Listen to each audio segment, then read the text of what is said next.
Again, we got a very important chapter of One Piece, chapter 919, when it comes to revealing part of the truth of the Kozuki clan and what those 7 tombstones and the ghosts mean about Mama Asuke and the Conjurer, Kinemon, and Riser. We got kind of the answer, but we have still many questions left unsolved. So we start off at the beginning with the cover page, and I believe this is the second and perhaps final part of the Straw Hat Grand Fleet cover stories with Hideo, Columbus, Leo, and of course Haridin as well. Hopefully that's the case. I hate sounding like a broken record, but we can move on onto the other world building aspects with these cover stories. So start off the chapter with Luffy having speed still under, I guess, the command of I guess Otama's Dango fruit or Kibi Dango fruit that she manipulated. Speed, a headline, and keep that in mind. So that's still disappointing, by the way. But I don't think it's going to go as kind of Luffy has stated, like Otama back to a master, right? What we saw at the beginning of this arc. I don't think that's going to be the case. I think Speed is going to somehow take her to Jack, and she's going to be again. I personally think that's the case because this is way too convenient. So, or she's going to be away, and Jack is going to attack Asura and company in Okabura town while they're away. Like I said, he would. I think Jack's going to show up anyway, regardless. But the question is, where is Speed going to take Tama? Because I find it hard to believe Speed's just going to take, because she lost so much credibility in this state. Like, she's become a complete slave to Luffy and Otama. So there has to be something to it. Remember, in the previous chapter, Lord Hoden, but obviously the lion was still pretty much awake. So even though he was one-shotted, so he'll make a return at some point. So there has to be something to this. Meanwhile, you have Luffy, Okiku, Zoro, and Law going to the ruins. Yeah, here's something else too. When they're traveling on Kamino, the Rain Dog, you have everybody else thanking them in Okabura Town for the treasure ship, for the fruit. And you have Okiku saying, "I just wanted to see Oda Castle." That's a complete lie, especially by the end of the chapter. We know what we've been putting 2 and 2 together ever since we saw Okiku and Asura. I'm assuming Asura is part of the Kozuki clan as well. She said something quite interesting to herself, like Luffy and Taro and his friends seem like good people, but I can't let my guard down just yet. Why is that? Because she obviously, unlike Kinemon and Conjurer, Momonosuke and Raizo, they don't. So she's still untrustworthy to some extent. But Zoro, I found it hilarious. Zoro said she's still hiding something. Like, yeah, okay. Zoro's the one that put connect the dots. We know she's been hiding something, and come to find out in this chapter, she's also part of the Kozuki clan. And then we go to the Flower Capital for the first time since chapter 919. I think it's been 10 chapters now since we last went there. And the most important thing about this, we actually see a school in session with a teacher. We don't get to find out who this teacher is, other than the fact she can pull an Orochimaru, which is disturbing, where she can like extend the neck as she's some sort of snake. When I saw that, I thought she's one of the Boa sisters, but no. So she may have a role in this. She may be one of Orochi's subordinates, and maybe even a headliner. We don't know. But right now she's teaching people or kids from the Flower Capital, and they're being taught the very bad ways of Odin and the way he died. Even though she pretty much stated, intimidated the kids, you're not supposed to mention those names in front of us. So, especially in a district that's governed by Orochi, the Shogun, and they're meant to believe the Shogun is the hero, when we all know that's a complete lie. The propaganda there is there in Wano. We know who the villains are, and we know who the heroes are. So yes, so I'm gonna assume we're gonna see more of this teacher just because of the way she gave off her appearance. Same thing with I guess with this Kishiro character, who's pretty much under the same clan as Orochi, which is interesting. We couldn't find out it's the Kurozumi clan, and they govern a money exchange shop. We see Kishiro. Seems like an interesting character.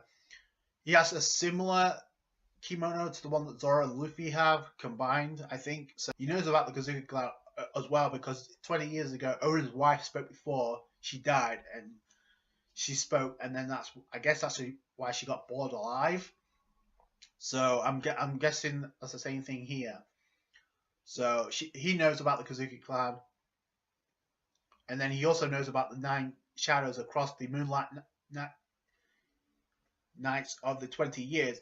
But in doing so, and from the money exchange shop, they head to the place where Robin is actually dancing, and Nico Robin is overhearing this, and you see it in the next page. But the way it's pretty much foreshadowed what's to come, like these ghosts that of Momonosuke, Kanjuro, Kinemon, and Raizo only appear at night. It makes sense. This is the information is given us here, and like I said, in the next page you have Robin overhearing this, and her desperate call.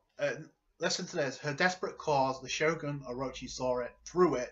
Because of that, he was scared. In 20 years, on a moonlight night to take their revenge, 9 samurai will appear to kill you. We've only seen 7 graves, right? We've seen 5 of them already. We don't know about Okiku yet. We know she's a part of the Kozuki clan, clearly, or she knows of them. And they will open Wano's borders. This is the year in the 20th.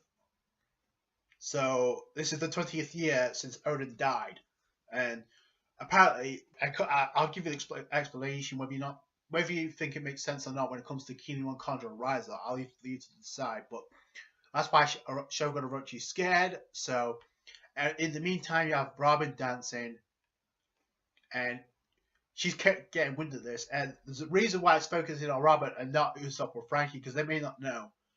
Robin clearly knows now, at least somewhat knows. The ghost of the Kozuki clan will come for his head.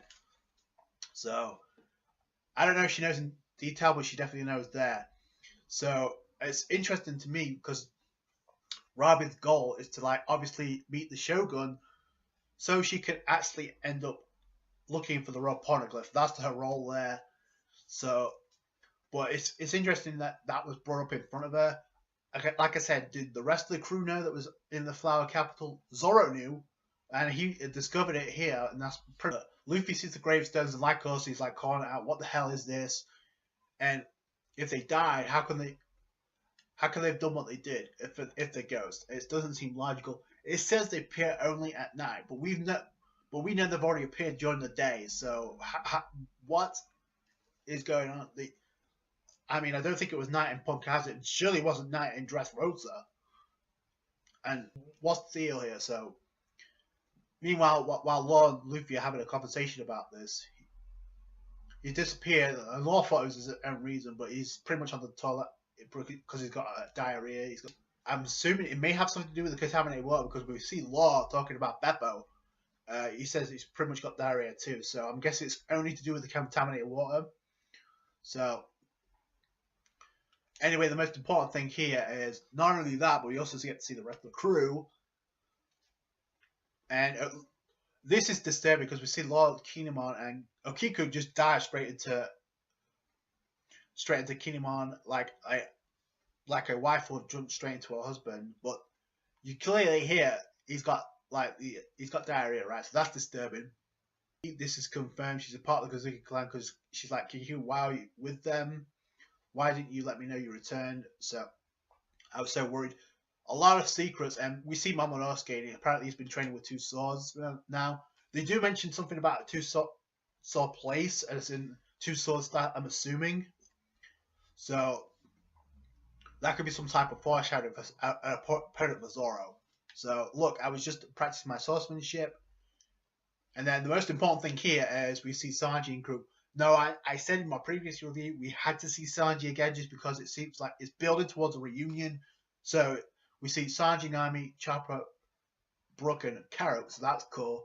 Couldn't also find out they have the possession of the Vivre card given to them that was given to Luffy that fell out of his hands. We couldn't find out Sanji and Co was one that had it, even though they know Luffy was still alive, but we found your Vivre card, so that wraps itself up as well.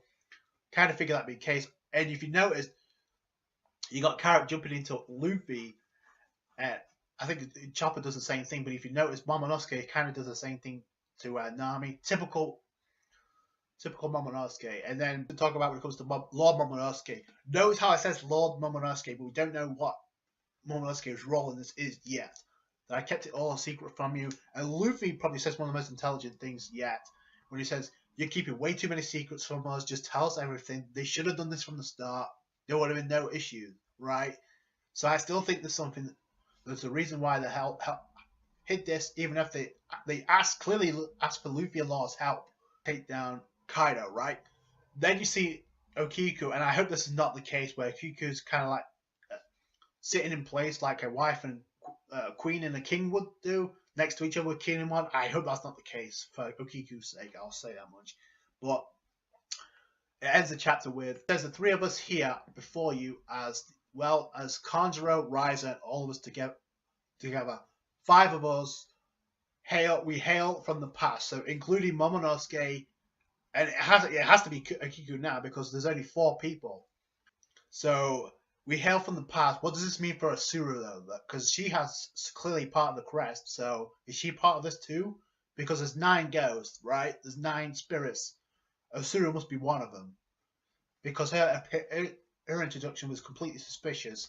Yeah. Also have a Tama. I have a speaking suspicion of grades were pretty much retainers. We did get to see who those retainers were because so what?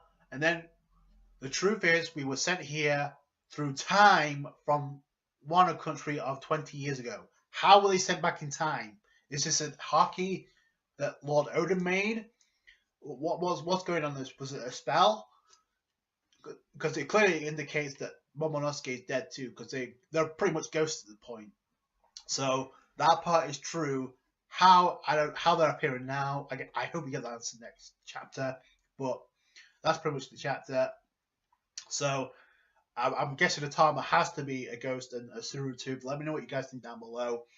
And also, it may make sense as to why Jack came to Zoe to try and get Rizo, because if he was part of he's a spirit too, right? And according to what we heard in this chapter, the Shogun Orochi was deadly afraid of this happening, and it's 20 years ago, right? So very interesting, and it makes you wonder how they are still appearing, if they are ghosts. It looks like those tombstones were not fakes, and apparently they did die at some point and have been sent back in time. How, I don't know, but let me know what you guys think down below. That's it from me. We've got part of the Straw Hat reunion. The only thing left is joining Robin, Frankie, and Usopp. Even saw Robin in this chapter. So that's it from me. Thank you so much for watching. Like this review if you did. Subscribe to the channel for more One Piece. Catch you guys later. Bye.